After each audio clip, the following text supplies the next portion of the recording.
పాల మీద తగ్గించినాం, ఉప్పు మీద తగ్గించినాం, మందుల మీద తగ్గించినాం, దేని మీద తగ్గియలేదు. ఆఖరికి హెల్త్ ఇన్సూరెన్స్ మీద 0 చేసినాం.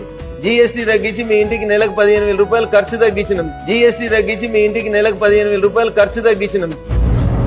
సెల్ఫ్ గోల్ అంటే వీళ్ళు చెప్పిందే కరెక్ట్ అనుకుందాం. ఇప్పుడు నెలకు 15,000 మిగులుతున్నాయి అని అనుకుందాం, అన్ని ధరలు తక్కువైనా అనుకుందాం. ఈ అంధ భక్తులకు తెలియదు ఏంటంటే ఇది వచ్చి ఆల్మోస్ట్ ఒక జూలై 1, 2017 లో వచ్చింది. అంటే ఇప్పటి నుంచి ఇప్పటి వరకు 99 నెలలు అయింది. 99 నెలలుగా 15,000 ఒక మిడిల్ క్లాస్ ఫ్యామిలీ నుంచి మీరు దొబ్బుగా తింటున్నారనే కదా దీని అర్థం. మిస్టర్ రఘునందన్ రావుజీ మీరు చెప్పే అర్థం అయితే అదే కదా. ఇప్పుడు ప్రతి ఇంటికి 15,000 మిగిలించడం అంటే ఇన్ని రోజులు తగ్గించింది మీరే. ఇది మళ్ళా ఇప్పుడు మీరు కవర్ చేసుకొని నెహ్రూ గారు అయితే తీసుకురాలేరు కదా జిఎస్టీని, తీసుకొచ్చింది మీరే ఇచ్చేసి 2010 కోట్ల.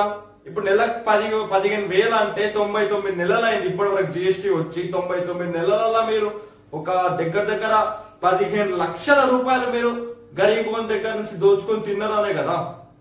అంటే పెంచేది మీరే, తగ్గించేది మళ్ళీ మీ సేపు తప్ప మీరే. ఇతర చూపించడం ఉండక్కర్లేదా బీజేపీ నాయకులకు? 15 లక్షలు పేద ప్రజలు అకౌంట్లు వేస్తా అని చెప్పిన దొంగ 15 లక్షలు దోచుక తిన్నాడు 8 ఏళ్లలో. వీళ్ళే చెప్తారు, మేము చెప్పుడు కాదు. మళ్ళీ రఘునందన్ రావు గారు స్వయంగా తన నోటితో చెప్పిర్రు. ఇప్పుడు 15,000 తగ్గించడం, గత 99 నెలలుగా 15,000 ప్రతి నెల దోచుక తిన్నామని ఈయన చెప్తారు. మళ్ళీ ఇంకా మేము చెప్పింది కొత్తగా మళ్ళా దీన్ని మోడీ జీఎస్టీ తగ్గించుడు అది తగ్గించిందని మళ్ళీ ఎక్స్ట్రాలు ఇస్తారు. దానికి సెలబ్రేషన్స్ ఇన్ని రోజులు రక్తం తాగింటారు వాడే. మళ్ళీ ఈరోజు ఆయన తగ్గిస్తే మళ్ళా సెలబ్రేషన్స్ ఏంది?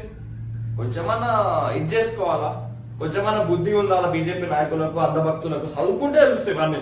ఫేక్ సర్టిఫికెట్లు ఉంటే తెలియదు కదా.